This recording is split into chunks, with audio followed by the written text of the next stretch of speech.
When you look at the public sector, what I mentioned earlier, the money going to the states, then going to the cities, then basically going to the weatherization departments or the CAP agencies, nonprofit weatherization agencies, that funding mechanism and that stream of where the money goes and the accountability of that money has been in existence for quite a while.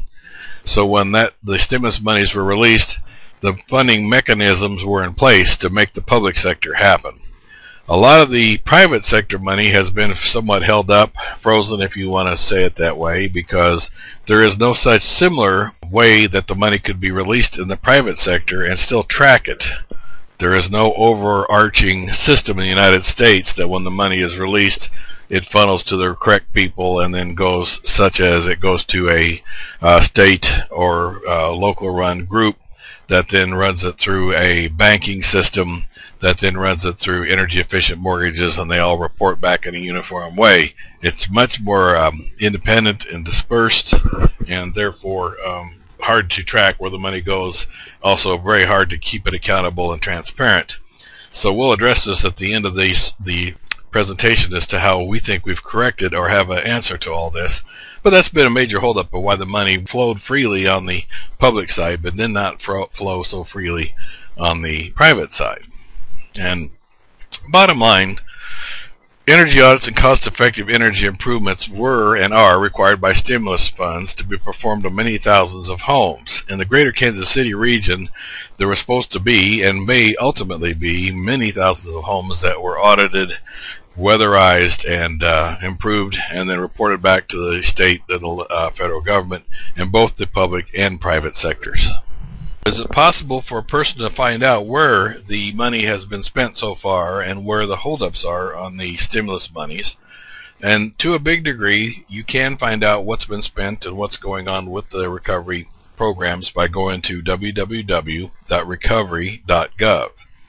There's a number of related organizations such as ResNet, BPI, and these others that are listed on this screen that are also involved either in the stimulus money or trying to either start programs, run programs, or recommend programs that would be a good use of this recovery monies, the stimulus funds. I would like to focus particularly on the Architecture 2030 program, which you see the logo in the lower right hand side of the screen. Architecture 2030 is a brainchild program of Ed Mazria, and I'd like to start off by saying that Ed Mazria, way back in the late 70s, wrote the Passive Solar Energy book, which was a definitive book of its time on passive solar energy and was used by a number of teaching programs, including the Red Rock Solar program, of which at that time I was an instructor, during the 1978, 1979, 1980, and 1981 time frame. During that course of time, we had over 500 solar students, and we used a number of different books for textbooks. The Mazria book was a very good textbook and resource for us, and a lot of courses were taught using it. Anyway, bottom line, Ed Mazria was fairly influential, to say the least, in the renewable energy movement from the late 70s through the mid-80s or so. And then he went back into private practice. He became a private architect, and not much was heard from him for quite a while.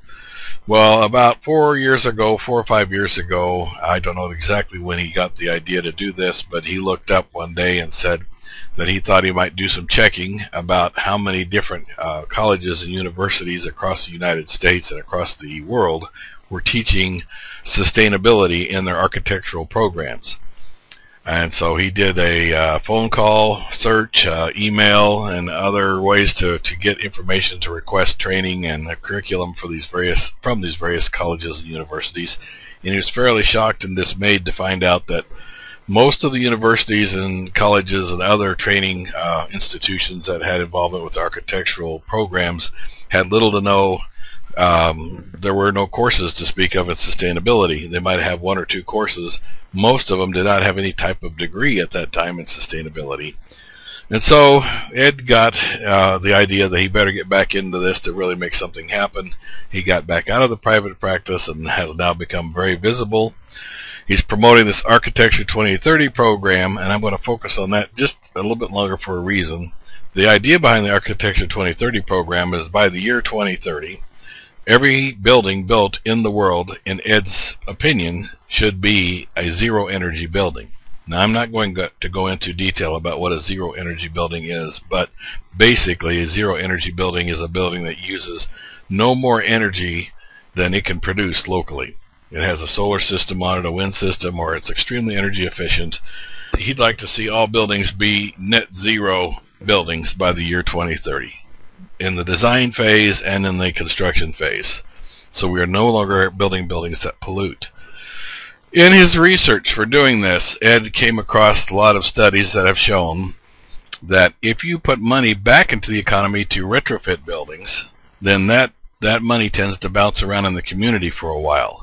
So he also came up with the idea of the 14X stimulus plan. And again, I was not in on this as far as how these programs were derived and who helped set the standards or all that, but I do know that the idea behind the 14X stimulus plan is that the money spent for weatherization of existing buildings, energy improvements and all, if you spend $1 to improve a building, it typically bounces around the community 14 more times. The $1 you give someone to insulate a home is then used to buy coffee at the local Quick Trip or 7-Eleven, which then that $1 then floats over to the grocery store to buy groceries for the guy who owns the 7-Eleven, and then that $1 then the grocery store owner uses it to buy more groceries, and etc., etc. So instead of them sending the money overseas where we don't have the benefit of it, it goes to the oil nations or other not too friendly groups. It tends to stay in the community for quite a while and bounce around. So the idea behind the 14X stimulus plan is that this plan was to have state and local governments go ahead and finance energy improvements in the buildings that are in their jurisdiction. And as the improvements are done, and they would in essence loan the money out, and then people would pay the money back in their state and local taxes every year. It was a good idea on paper, and I think it's a sound idea in many ways, but not too many states and local governments have really embraced or adopted this at this point in time. But it does make sense, and I think we'll see a lot more of this in the future. So in taking a national view of getting buildings retrofitted and doing a massive energy improvement project of existing building stock across the United States, how could that be achieved? One of the ways of doing it is to get certified energy auditors under a national program. One such program is the Building Performance Institute, or BPI, and have those certified energy auditors, which are really called building analysts under the BPI naming system. But in essence, everyone knows them as energy auditors. They can go out and do the energy testing. Now, in my opinion, this is a relatively young person's game because you do need to go into attics and crawl spaces to do a high-quality audit. You can't simply do a drive-by and get any good from it. The person doing the audit, whether it's a man or a woman, they need to measure, they need to inspect, they need to crawl through some not-so-nice places to get the information. They need to know how to do blower door tests and combustion tests. There is some physical exertion involved, and they should have some good, decent math skills and interpersonal skills. Now, the idea behind the BPI energy audit is that you should test in and test out. This means that when you test an existing structure, you know that its energy air infiltration leakage rate. You get all that information from the structure. You do combustion and gas leak testing. And then at the end of the improvement cycle, after energy improvements have been done, and hopefully there have been some energy improvements done, you also test again to make sure that you haven't created a unsafe condition by increasing the amount of carbon monoxide in the home or other potential problems.